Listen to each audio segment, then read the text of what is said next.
പ്രശാന്തേട്ട, ഈ ഹാദ്രസിൽ 121 പേരാണ് കൊല്ലപ്പെട്ടത്. ഈ ആൾദൈവം സൂരജ് പാൽ എന്നാണ് അയാളുടെ യഥാർത്ഥ പേര്. നമ്മൾ അദ്ദേഹത്തെ വിളിക്കുന്നത് ഭോലെ ബാബ. അദ്ദേഹത്തിൻ്റെ ഈ മരിച്ചതെന്ന് പറയുന്ന ഒരു കാരണമായിട്ട് പോലീസ് പറയുന്നത്, ഇദ്ദേഹം ഇത് കഴിഞ്ഞിട്ട് പുറത്തേക്ക് ഇറങ്ങുമ്പോൾ ഇദ്ദേഹത്തിൻ്റെ കാറിൻ്റെ ടയറ് ഈ മണ്ണ് ഇങ്ങനെ പറത്തി പോയപ്പോഴത്തേക്ക് പിന്നെ മണ്ണ് വാരാൻ വേണ്ടിയിട്ട്, അതോ നടന്നു പോകുന്ന പാദത്തിന്റെ സ്പർശനമേറ്റ മണ്ണിന് ഇപ്പൊ പറയുന്ന ഇതാണ്. ഈ മണ്ണിങ്ങനെ അപ്പൊ ടയറിന്റെ തട്ടിയിട്ട് അതിനകത്തുനിന്ന് കറങ്ങി ആ മണ്ണ് വരുന്നു. അപ്പോൾ അത് വാരാൻ വേണ്ടിയിട്ട് ഭക്തര് വന്നിട്ട് വാരാൻ വരുമ്പോഴേ അവർ കുനിഞ്ഞ സമയത്ത് നിന്ന് പുറകിൽ നിന്ന് വന്ന ആളുകൾ ഇടിച്ചിട്ട് അവിടെ വീഴുന്നു.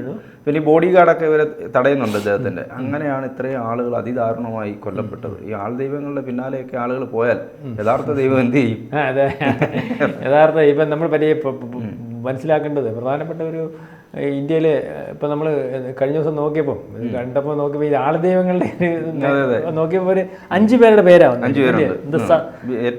ഏറ്റവും വിവാദങ്ങൾ നിൽക്കുന്ന 5 പേര്. പേരെന്ന് പറയുന്നത് പ്രസിദ്ധരായിട്ടുണ്ട്. സന്ത് അസാം ബാപ്പു, അയാളല്ലേ ജയിലിൽ കിടക്കുന്നത്? അസാറാം ബാപ്പു ജയിലിൽ കിടക്കുന്നത്. അതുപോലെ ഗുർമീർ റാം റഹീം സിംഗ്, അദ്ദേഹം 100 വണ്ടിയിൽ ഭയങ്കര ഷോമാനായിട്ട് ഈ നമ്മുടെ പാട്ടൊക്കെ ഹിന്ദി നടന്മാരുള്ള ഒരാള്. അപ്പൊ പിന്നെ സ്വാമി നിത്യാനന്ദ അറിയാമല്ലോ, തമിഴ്നാട്ട് തന്നെ. അയാള് ഞാൻ കഴിഞ്ഞ ദിവസം പറഞ്ഞില്ലേ ഈ താന്ത്രിക് സെക്സ് എന്ന് പറഞ്ഞൊരു ഇതിനെപ്പറ്റി 50 ലക്ഷം രൂപ മേടിച്ചോണ്ടിരുന്ന ഒരു കോഴ്സിന്. വലിയ വലിയ സിനിമാടികളാണ്. ഒരു സിനിമാടിയുടെ ഫോട്ടോ ഒക്കെ വെച്ചിട്ടൊന്നും പോകാതെ വലിയൊരു സിനിമാടികളൊക്കെ വാർത്തകൾ നിറഞ്ഞത്. അദ്ദേഹം സ്വന്തം രാജ്യം ഉണ്ടാക്കി. പിന്നെ അമൃത ചെയ്തിന്റെ നമ്മുടെ സന്തോഷ് മരിച്ചുപോയി. അപ്പം ഇത് വളരെ വലിയൊരു വ്യവസായമാണ്. അത് നമ്മൾ മനസ്സിലാക്കിയാൽ ഈ ആൾദൈവങ്ങൾ എന്ന് പറയുന്ന ആൾക്കാർ, അതുപോലെ പാസ്റ്റർമാർ, ഉസ്താദുമാർ, ശ്രദ്ധിച്ചിട്ടില്ലേ? ഈ പാസ്റ്റർമാരുടെ കാര്യങ്ങൾ നിങ്ങൾ ശ്രദ്ധിച്ചിട്ടില്ലേ? ചില പ്രാർത്ഥനകൾ നടത്തുക, അപ്പൊ അവിടെ ചില ആൾക്കാരെ കൊണ്ടുവരിക, തൊടുമ്പം വീഴുക, അത് കഴിഞ്ഞിട്ട് എണീറ്റ് പോവുക, ആ വരുമ്പോൾ വൈകല്യം ഉള്ള ആളായിട്ട് കാണിക്കുക. ഇപ്പം ഇതിന്റെ പുറകിൽ നടന്ന് പരിശോധിച്ചാൽ ഇതെല്ലാം ഇവരുടെ ഒരു വരുമാന മാർഗത്തിന്റെ അല്ലെങ്കിൽ വരുമാന സ്രോതസ്സിന്റെ കാര്യമാണ്. ഇവരെ എല്ലാം അഭിനയിക്കാൻ വേണ്ടി കൊണ്ടുവന്നതൊക്കെ തെളിയിച്ചിട്ടുണ്ട്. അതുപോലെ ഉസ്താദുമാർ. ഞാനീ പറഞ്ഞത് യഥാർത്ഥത്തിലുള്ള, ഇപ്പം ഞാൻ എല്ലാവരെയും പറ്റി പറയാം, യഥാർത്ഥത്തിലുള്ള ഒരു വിശ്വാസത്തെ ചൂഷണം ചെയ്ത് ജീവിക്കുന്നത്. ഇതിനെപ്പറ്റി നമ്മുടെ പ്രമാണങ്ങളിലെല്ലാം പറയുന്നുണ്ട്. ബൈബിളിലും പറയുന്നുണ്ടാവും, മറ്റു ഖുറാനിലും പറയുന്നുണ്ടാവും, എന്തായാലും ഹിന്ദു പുരാണങ്ങളിൽ പറയുന്നുണ്ട്. ഇത് ചൂഷണം ചെയ്ത് ജീവിക്കുന്നുണ്ട്. അവരെയും ദൈവം വിശ്വാസത്തെ ചൂഷണം ചെയ്യാൻ അനുഗ്രഹിച്ചിരിക്കും. അപ്പം സന്യാസി എന്ന് പറഞ്ഞാൽ സർവ്വം തേക്കുന്നവനാണ്. അവന് അംബാസഡർ കാറും അപ്പോൾ AC റൂമും മറ്റ് സംവിധാനങ്ങളൊന്നുമില്ല. നമുക്ക് ഏറ്റവും അവസാനം അറിയാവുന്ന ആളായിരുന്നല്ലോ നമ്മുടെ ചട്ടമ്പി സ്വാമിയും ശ്രീനാരായണ ഗുരുവും അവരുടെ വസ്ത്രധാരണവും ഒക്കെ നിങ്ങൾക്ക് അറിയാമല്ലോ. പിന്നെ അദ്ദേഹത്തിൻ്റെ ജീവിത രീതികളും അറിയാമല്ലോ. പിന്നെ അദ്ദേഹത്തിന് സൈന്യം ധ്യാനിക്കണമെന്ന് തോന്നുമ്പോൾ ആ മനുഷ്യനും കാട്ടിലേക്ക് കയറി പോയാലും സ്വസ്ഥത കിട്ടത്തുള്ളൂ. മനസ്സിലാവുന്നു. വേറെ ഒന്നും വേണ്ട. അവർക്ക് വേറെ അവസ്ഥയിലെത്തി അവരെ ആ സുഖങ്ങളെല്ലാം കണ്ടെത്തുന്നവരാണ്. അല്ലാതെ 5 സ്റ്റാർ ഹോട്ടലിലെ പിന്നെ 7 സീരിയൽ കാറുകൾ, കാരണം 4, 5, 6, 10, 16 കോടി രൂപയുള്ള കാറുകൾ. പിന്നെ ഇവർക്ക് അത്യാവശ്യം വേണ്ടതെന്ന് പറഞ്ഞാൽ വളരെ പ്രായം കുറഞ്ഞ പെൺകുട്ടികൾ, അവരൊക്കെയാണ് ആവശ്യമുള്ളത്. അപ്പം ഇത് ഈ ആശ്രമത്തിൽ ഇവരുടെ ഗിമിക്കുകളൊക്കെ കാണിച്ച് നമ്മൾ ഇവരെ ചെറുതായി ഇതിനകത്ത് ഈ പലരും ജയിലിൽ കിടക്കുന്നത് ഇതുപോലെ ഈ പീഡന കേസുകളിലാണ് ഇവരകത്തായിട്ടുള്ളത്. പീഡന കേസിൽ എന്ന് പറഞ്ഞാൽ ഇപ്പം നമ്മൾ പറഞ്ഞ ഇപ്പം ഈ ഏറ്റവും അവസാനം ഈ കേസ്, കൊലപാതക കേസ്, ഈ നമ്മുടെ ഈ എനിക്കൊന്ന് ഗുർമീർ റാം റഹീം സിംഗ് എന്ന് പറഞ്ഞ സിനിമാടന്റെ കൂട്ടുള്ള അയാളുടെ പരിപാടി എന്ന് പറഞ്ഞാൽ, ഇയാളുടെ ആശ്രമത്തിന്റെ ആസ്തി എന്ന് പറഞ്ഞാൽ അന്ന് കണ്ടെത്തില്ല, 1000 കോടി രൂപയൊക്കെ അതിനകത്ത് പിടിച്ചെടുത്താ. അത്രയാണ്. ഇയാൾ 100 വണ്ടിയിലാണ്, അവർ കോടിക്കണക്കിന് രൂപ വിലയുള്ള 100 വണ്ടി ഒന്നിച്ചു ഏതെങ്കിലും ഒരു വണ്ടിയിലായിരിക്കും ഇദ്ദേഹം. ഭയങ്കര ആഡംബര ജീവിതം. അതുപോലെ കോടികളുണ്ട്. ഒരു ഡിവോട്ടീസ് ആൻഡ് 7 കോടി പേരെങ്ങാണ്ട് അന്നുണ്ടായിരുന്ന പറഞ്ഞു. അതുകൊണ്ടാണ് ഈ 2-3 സർക്കാരുകളെ നിയന്ത്രിക്കുന്നവരായിരുന്നു. അതുകൊണ്ട് ഗവൺമെന്റ് ഇടപെടത്തില്ലായിരുന്നു. പക്ഷേ വേറെ കാര്യമുണ്ട്. നമ്മൾ ഈ പറയുമ്പോൾ നരേന്ദ്രമോദി സർക്കാരാണ് ഇവിടുത്തെ, നമ്മുടെ കേരളത്തിലൊരു CBI-കാരൻ അവർ പാവം പിടിച്ച കൊച്ചിൻ്റെ വെച്ച് കേസെടുത്ത് ഇയാളുടെ പേരിൽ കേസെടുക്കുകയും അതിൻ്റെ അന്വേഷണം നടത്തുമ്പോൾ വളരെ റിസ്ക് എടുത്ത് അന്വേഷണം നടത്തി. നരേന്ദ്രമോദി സർക്കാരാണ് വന്നപ്പോൾ ഇയാളുടെ പേര് കോടതിയിൽ നിന്നപ്പോഴത്തേന് ഇയാൾ കോടതി വന്നല്ലോ. അന്നും ഈ പറഞ്ഞ 100 വണ്ടിയിലാണ് വന്നത്. കോടതി ഇയാളെ അറസ്റ്റ് ചെയ്യാനൊന്നും പറ്റത്തില്ല. അവസാനം ഒന്നും കളിച്ചില്ല. ഇയാൾ ആദ്യമേ ഇവരുടെ ഭയങ്കര ബുദ്ധിപരമായിട്ടായിരുന്നു. ഇവരുടെ ഡിവോട്ടീസുകളുടെ സർക്കസ് അങ്ങ് തുടങ്ങട്ടെന്ന് വിധിച്ചപ്പോഴത്തേന് ഇവരങ്ങോട്ട് അടിയും പിടിയെല്ലാം ആയി. ആദ്യമേ ആയാൽ ആൾക്കാർ പറയും സാമിയെ അറസ്റ്റ് ചെയ്തത്. സാമിയുടെ തേർവാർച്ചയും കൊണ്ട് തുടങ്ങി മൊത്തം വിഷയമായി, അവിടെ മൊത്തം തല്ലിപ്പൊട്ടിക്കാൻ തുടങ്ങി, ആൾക്കാർക്ക് ബുദ്ധിമുട്ടായി. 1 മണിക്കൂർ അങ്ങോട്ട് വിട്ടുകൊടുത്തിട്ട് പട്ടാളത്തെ അങ്ങോട്ട് ഇറക്കി, കുഞ്ഞിനെ പൂച്ച പിടിക്കുന്നവരങ്ങ് പിടിച്ചു, അകത്തോട്ട് കൊണ്ടുപോയി ആശ്രമത്തിലോട്ടും കയറി. ഇങ്ങനെ ഈ സാമിയും വേറെ 63 സാമിയും 2 പേരെ പിടിച്ചകത്തിട്ടേക്കുക, ജീവിതകാലം മൊത്തം വെളിയിറങ്ങാത്ത. അപ്പൊ ഞാനീ പറഞ്ഞത് ഇവര് മറ്റേ സ്വാമിയുടെ ആസാറാം ബാപ്പു ഇവര് ഈ ഇത്രയും ഡിവോട്ടീസ്, അല്ലെങ്കിൽ നമ്മൾ പരിശോധിക്കുമ്പോൾ ഒന്നെങ്കിൽ 4ാം ക്ലാസ്സുകാരൻ, അല്ലെങ്കിൽ ഇപ്പോഴത്തെ ഏറ്റവും അവസാനത്തെ ഇവൻ പോലീസ് കോൺസ്റ്റബിൾ അത്രയെങ്കിലും ഉണ്ടല്ലോ. അതുപോലുള്ള വലിയ വലിയ IAS, IPS ഇതുപോലുള്ള കക്ഷികളെയാണ് ഇവരുടെ ആരാധകരായിട്ടും അല്ലെങ്കിൽ അടിമകളായിട്ടും ഒക്കെ വെച്ചേക്കുന്നത്. എന്നിട്ട് ഇവരുടെ ആവശ്യത്തിനെല്ലാം ചെല്ലുക, കോടാനുകോടി രൂപ ഫണ്ട് സ്വീകരിക്കുക, ഇത് നേർച്ചക്കാശും ഒക്കെ ആയിട്ട്. എൻ്റെ പൊന്നു ജോണെ, ഇന്നലെ ഈ മരിച്ച അവിടെ എത്ര പേരാ വന്നതെന്നറിയോ? 80,000 പേര് മാത്രം കൊള്ളുന്ന ഓഡിറ്റോറിയത്തിൽ 2-3 ലക്ഷം പേരാ കയറിയത്. അപ്പൊ അതിന് പൊളിയിലുമൊക്കെ നിൽക്കുമായിരിക്കും. ഇവരൊക്കെ ഒരു രൂപ വെച്ചിട്ടാല് എത്ര രൂപയായി? അത് കാണിക്കാതെ പുള്ളിയുടെ കാര്യമല്ല. പിന്നെ ഇദ്ദേഹത്തെ കാണാൻ ചെല്ലുന്നതിനും അല്ലെങ്കിൽ കാര്യങ്ങൾ സാധിച്ചു കൊടുക്കുന്നതിനും മറ്റേനും മറിച്ച് കോടാനുകോടി രൂപ വരുന്നിട്ട് സൗദങ്ങൾ ഉണ്ടാക്കി. പിന്നെ ഇവരൊക്കെ ഈ മാതിരിയൊക്കെ ആയിക്കഴിയുമ്പോൾ പല രീതിയിൽ ഇവരെ ഉപയോഗിക്കുന്നുണ്ട്. രാജ്യാനന്തര കുറ്റവാളത്തിന് ഉപയോഗിക്കുന്നുണ്ട്. അവരൊക്കെ അങ്ങോട്ടും ഇങ്ങോട്ടും ഒക്കെ പോകുമ്പോൾ മടിയിലും അവിടെ ഇവിടെയൊക്കെ മയക്കുമരുന്നൊക്കെ കയറ്റി ഇറക്കിയോ കൊണ്ടുപോകാൻ. അല്ലെ പറയുന്നതിന് കുഴപ്പമൊന്നുമില്ല. സാമിമാർക്കെതിരെയല്ല നമ്മൾ പറയുന്നത്, വ്യാജ സാമി. നിങ്ങൾക്കറിയോ കുംഭമേളയ്ക്ക് വരുന്ന സാമിമാരെ അറിയാം? ഇവിടെ എല്ലാവരും കളിയാക്കുമല്ലോ, വസ്ത്രം കൊടുക്കാത്ത സാമിമാര്, ജടയുള്ള സാമിമാര്, അതുപോലെ അഹോരികള്. എന്റെ പൊന്നെ, അവർക്ക് റേഷൻ കാർഡുണ്ടോ, ആധാർ കാർഡുണ്ടോ, തിരിച്ചറിയൽ കാർഡുണ്ടോ?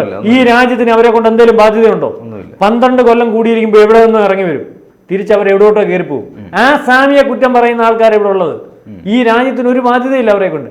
അവർ ചെന്നിരുന്ന് ധ്യാനിക്കുന്നത് കൊണ്ടോ അല്ലെങ്കിൽ ലോകത്തിന് നന്മ വരണമെന്ന് പണ്ട് ആ സങ്കല്പം കൊണ്ട് ലോകത്തിന് നന്മ വരുന്നു നമ്മൾ വിശ്വസിക്കുന്നു. അല്ലെങ്കിൽ അവിടെ ഒരാൾ ജോൺ ഇപ്പൊ ഇവിടെ ഇരുന്ന് ഈ ഓഫീസിലിരുന്ന് ജോൺ കൃത്യമായിട്ട് നല്ല രീതിയിൽ ചിന്തിച്ചില്ല, ഈ ഓഫീസിന് നാശമാണെന്ന് വിചാരിക്കുന്ന ആളാണ് ഞാൻ, അല്ലെങ്കിൽ ഞാൻ ചിന്തിച്ച അങ്ങനത്തെ സങ്കല്പമാണ് നമ്മുടെ ഇർഷി ശർമ്മയുടെ സങ്കല്പം. അവർ ലോകത്തിന് നന്മയ്ക്ക് വേണ്ടി എവിടെയും പോകുന്നു, ജീവിതം കളഞ്ഞ്.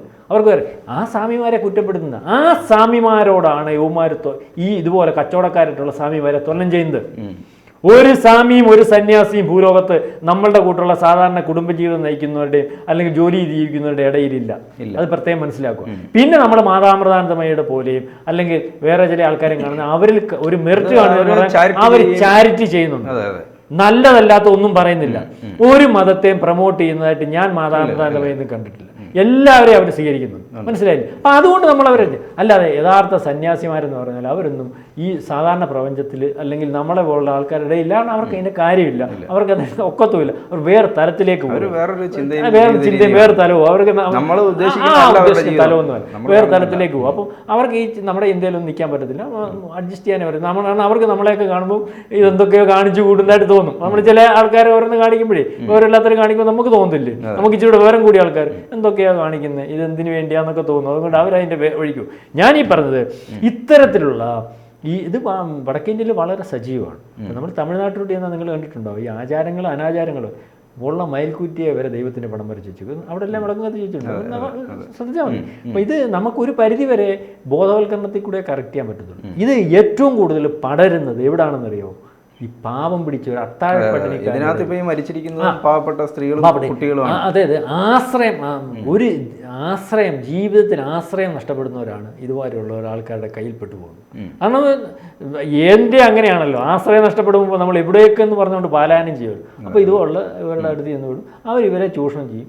ഈ ചൂഷണം എന്ന് പറയുന്നത് സാമ്പത്തികമായിട്ട് ചൂഷണം ചെയ്യാൻ പറ്റത്തില്ലെങ്കിൽ സ്വന്തം കുഞ്ഞുങ്ങളുണ്ടെങ്കിൽ അവരെ ചൂഷണം. മാത്രമല്ല ഈ വിശ്വാസ സമൂഹം, ഇവർക്കുള്ള വിശ്വാസ സമൂഹം ഒരു വലിയ സൈന്യം ഇപ്പൊ ബലോ. പിന്നെ മാത്രമല്ല ഇതെല്ലാം ഓട്ടുക. അതുകൊണ്ടാണല്ലേ ഇദ്ദേഹത്തിന്റെ കറക്റ്റ് അല്ലാതെ FIR ഇട്ടിട്ടില്ല. മനസ്സിലാവുന്നുണ്ടോ? അല്ലെങ്കിൽ സഹായിയുടെ പേരിൽ മാത്രമേ FIR ഉള്ളൂ. ദേവ് പ്രകാശ് മധുക്കർ മുഖ്യ സംഘാടന FIR ഇട്ടിട്ടില്ല. അപ്പം നമ്മളെന്തെങ്കിലും പറഞ്ഞു കഴിഞ്ഞാൽ രാഷ്ട്രീയക്കാരൻ അവൻ്റെ വോട്ട് മാറും. അല്ലെങ്കിൽ നമുക്ക് പേരെന്ന് പറയുന്നതുകൊണ്ട് കാര്യമില്ല, നമ്മളെ ഇലക്ഷൻ ആണോ നിൽക്കാത്തതുകൊണ്ട് കുഴപ്പമില്ല. കാരണം നമ്മൾ വേറെ ഒന്നുമില്ല, സന്യാസിമാരെ നമ്മളെ സ്വാമിമാരെയൊക്കെ വളരെ കൃത്യമായിട്ട് അംഗീകരിക്കുകയും അവരെ ഗുരുക്കന്മാരായിട്ട് കാണുകയും ചെയ്യുന്ന പാരമ്പര്യം തന്നെയാണ് നമുക്ക്. സംസ്കാരം അങ്ങനെ തന്നെയാണ്. അങ്ങനെയുള്ളവർ തന്നെയാണ് നമ്മൾ യേശുവിനെ നമ്മൾ സന്യാസി രൂപത്തിൽ തന്നെ കാണുന്നത്. കാരണം പുള്ളി ഒരു സന്യാസി തന്നെയാണല്ലോ, അല്ലെങ്കിൽ അങ്ങനെയുള്ള ജീവിതം നയിക്കാൻ പറ്റത്തില്ല. അതുപോലെ നബിയായാലും അദ്ദേഹം അത്രയും ആൾക്കാരെ സ്വാധീനിക്കാനും ഈ കാര്യങ്ങളൊക്കെ നടത്തണമെങ്കിൽ പിന്നെ ബാക്കിയുള്ളതൊന്നും എഴുതി വെച്ചതിനകത്തുള്ള കുഴപ്പവും കാണിക്കുന്ന കുഴപ്പത്തിനും പുള്ളിയൊന്നും നമുക്ക് പറയാൻ പറ്റില്ല. ഉത്തരവാദിത്തമില്ല. കാരണം ഇന്നലെ ഒരാൾ ഇതിനെപ്പറ്റി വിശദീകരണം കൊടുത്തപ്പോൾ ഈ കാണിക്കുന്നത് ഇത് നമ്മൾ യാതൊരു ബന്ധവുമില്ല. ആരാ ഈ ഖുറാനെ പറ്റിയേ പുള്ളി അറിയാവുന്ന ഒരാൾ പറഞ്ഞപ്പോൾ ഈ കാണിക്കുന്ന പുള്ളി പറഞ്ഞു ഇത് കാണിക്കുന്നു അതും നമ്മൾ യാതൊരു ബന്ധവുമില്ല, എന്ത് ചെയ്യാനൊക്കും. ഇപ്പൊ ഓരോരുത്തർ കാണിക്കുന്നു, ഓരോരുത്തർക്ക് ഇഷ്ടമുള്ളവർ വ്യാഖ്യാനിച്ച് അതിന്റെ പുറകിൽ ഒരു സംവിധാനം ഉണ്ടാക്കി അതിന്റെ പുറകെ പൈസ ഉണ്ടാക്കുക അല്ല. അപ്പൊ ഇത് വളരെ തിരിച്ചറിയേണ്ടതും ചെറുതായിട്ടാണെങ്കിൽ പോലും ഇതിനകത്തൊക്കെ ഗവൺമെന്റ് കൃത്യമായിട്ട് ഇടപെട്ട് ഇത്തരത്തിലുള്ള സമൂഹത്തിന്റെ അല്ലെങ്കിൽ കുഴിത്തുരുമ്പുകളെ ഒഴിവാക്കി കൊടുക്കണം. പറഞ്ഞ മനസ്സിലായി. വേറെ തരത്തിലേക്ക് അവരെ കൊണ്ടുപോയി നമ്മുടെ സാധാരണ പാവം പിടിച്ചവരെ പറ്റിക്കുന്ന ആൾക്കാരെ തിരിച്ചറിഞ്ഞ് അവരെ ഒഴിവാക്കി സമൂഹത്തിന്റെ ഭാഗമല്ലാതാക്കി ഇവരെ കടുത്ത ശിക്ഷയ്ക്ക് വിധേയമാക്കണം. ഇപ്പൊ തന്നെ കഴിഞ്ഞ ഈ 2 സാമ്യവരെ നമ്മൾ എല്ലാ സ്ത്രീപീഡനമാണ്, കുഞ്ഞുങ്ങളെ പീഡിപ്പിക്കുക. അത് ഈ നമ്മുടെ ഈ ഗുർമിത് റാം റഹീം സിംഗ്, പേര് നമുക്ക് ഒറ്റയടിക്ക് പറയാൻ പറ്റത്തില്ല, നമുക്ക് നോക്കിയാൽ പറയാൻ പറ്റും. അയാളുടെ പരിപാടി എന്ന് പറഞ്ഞാൽ അയാൾ ആശ്രമത്തിൽ ചെല്ലുന്ന സ്ത്രീകൾ കൊള്ളാവുന്നുണ്ടെങ്കിൽ അവന്റെ ഭർത്താവിൽ നിന്ന് ഈ സ്ത്രീയെ അങ്ങ് പിടിച്ചു പറിക്കുക. കാരണം ഒന്നും ചെയ്യാൻ പറ്റത്തില്ല. അതുപോലുള്ള സമയത്ത് എവിടെ പരാതിപ്പെടാനാ? പോലീസിലൊക്കത്തില്ല, ഗവൺമെന്റിലൊക്കത്തില്ല, ഇവരിലെല്ലാം അവരുടെ ആൾക്കാരായിരിക്കും. എന്നിട്ട് ഇവനെ അങ്ങ് ബന്ധീകരിക്കുക.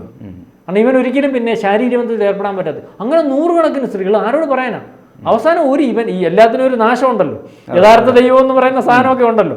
ആ ഒരു പെൺകുട്ടി ധൈര്യമായിട്ട് വന്ന് വെളിയിൽ വന്നതിനെ ബലാത്സംഗം ചെയ്ത കാര്യം പറയുകയും അത് ഏറ്റെടുക്കാൻ പറ്റുകയും ജീവനോട് ഇരിക്കാനൊക്കെ സാധിച്ചുകൊണ്ടായിരുന്നു ശിക്ഷിക്കപ്പെട്ടു. അതേപോലെ തന്നെ ഉള്ള ഒരു കക്ഷിയാണ് ഈ സന്ത് അസാം മാമ്ര, 10-60 ബാബു. അവനെയും ജീവിതാവസാനം വരെ ഇതുപോലെ ബലാത്സംഗ കേസാണ്, വെറും കൊലപാതക കേസ്. അത് പിന്നെ എല്ലാവരെയും കൊല്ലുവാണ്, കൊന്നതിനൊന്നും കണക്കില്ലല്ലോ. ഇതുപോലൊരു കുഞ്ഞിനെ ബലാത്സംഗം ചെയ്ത കേസാണ്. അതുപോലെ നമുക്കറിയത്തില്ലേ സന്തോഷ് മാധവ്, അവന്റെ പണി എന്തുവായിരുന്നു? അവന്റെ പണി എന്ന് പറഞ്ഞാൽ സ്ത്രീകളെ ബലാത്സംഗം ചെയ്യുന്നത് മാത്രമല്ല, കുഞ്ഞുങ്ങളെ ബലാത്സംഗം ചെയ്യുന്നത് മാത്രമല്ല, ഇത് എടുത്തു വെച്ചിട്ട് പിന്നെ കണ്ടു രസിക്കുക. എന്തോ വയ്യല്ലേ ഇതൊക്കെ പറയാം. ഇതേപോലെ ഇതൊക്കെ യുവമാരെയൊക്കെ എന്ന് പറഞ്ഞാൽ പച്ചയ്ക്ക് വെടി വെച്ചും കൊള്ളണം. അല്ല, നമുക്ക് ഇതും കൂടെ പറഞ്ഞ അവസാനം, അതായത് നമ്മുടെ ആളുകൾക്ക് ഇത്തരത്തിലൊരു ബോധവൽക്കരണം ഉണ്ടാകണം. അതെ. ഇപ്പൊ മനസ്സിലാക്കാനുള്ളതാണ്.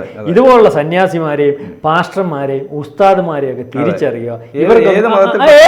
എല്ലാ മതത്തിനെയും കൂടെ തിരിച്ചറിയുക. അപ്പം ആ തിരിച്ചറിവ് ഇതെങ്കിൽ ആരെങ്കിലും പറയുമ്പം ഇപ്പൊ ഞാനും ജോണോട് എന്ന് പറയുന്നുണ്ട്, ജോണ് മാത്രം അങ്ങ് പറയുന്നത് അയാൾ ക്രിസ്ത്യാനി ആയതുകൊണ്ട് പറയുകയെന്ന് പറയും. ഞാനിപ്പം ഏതെങ്കിലും ഒരു കാര്യത്തിന്റെ കാര്യം പറയാൻ ഇതുമായിട്ട് നമ്മുടെ അല്ല, ഇതല്ല, ഇത് തിരിച്ചറിയാം. വ്യാജന്മാരുണ്ട്. വ്യാജന്മാരെ തിരിച്ചറിയുക. പിന്നെ ദൈവത്തെ വിളിക്കേണ്ടെന്ന് നമ്മൾ പറയുന്നില്ല. അവനോട് വിശ്വസിക്കുന്ന ദൈവത്തെ ആശ്രയം ഉണ്ടാവണം. ആ ആശ്രയത്തിനപ്പുറം വേറെ ഒരു സന്യാസിക്കും പറ്റത്തില്ല. സന്യാസി ദൈവത്തെ വിളിച്ച് നമ്മളെ കൊണ്ട് തരത്തൊന്നുമില്ല. നമ്മൾ വിളിക്കുന്നവരെ ഈ വ്യാജ സന്യാസിമാരും വിളിച്ചാൽ നമ്മൾ വിളിക്കുന്നതിൻ്റെ അത്രയും പോലും അവർ കേൾക്കത്തില്ല. അപ്പൊ തിരിച്ചറിയുക, ഈ ലോകത്തിലെ തട്ടിപ്പ് എത്ര പറ്റിയാലും പിന്നെയും തട്ടിപ്പിന് ഇരയാവുന്ന ഒരവസ്ഥയാണ് നമ്മൾ കാണുന്നത്. പലവട്ടം ഇതുപോലെ ഈ നമ്മൾ ഈ പറഞ്ഞ സന്യാസിമാരുടെയൊക്കെ കഥകൾ പത്രത്തിലും കാര്യങ്ങളും വ്യാജന്മാരാന്ന് കണ്ടുവന്നാൽ വീണ്ടും പുതിയ വ്യാജന്മാർ വരുമ്പോൾ വീണ്ടും അവരുടെ കൂടെ ആളുകൾ കൂടുന്നു, മനസ്സിലാവുന്നുണ്ട്. അപ്പം അവർ വ്യാജനാണെന്ന് തിരിച്ചറിയുക, നമ്മുടെ ജാഗ്രത പാലിക്കുക, പ്രബുദ്ധരാകുക.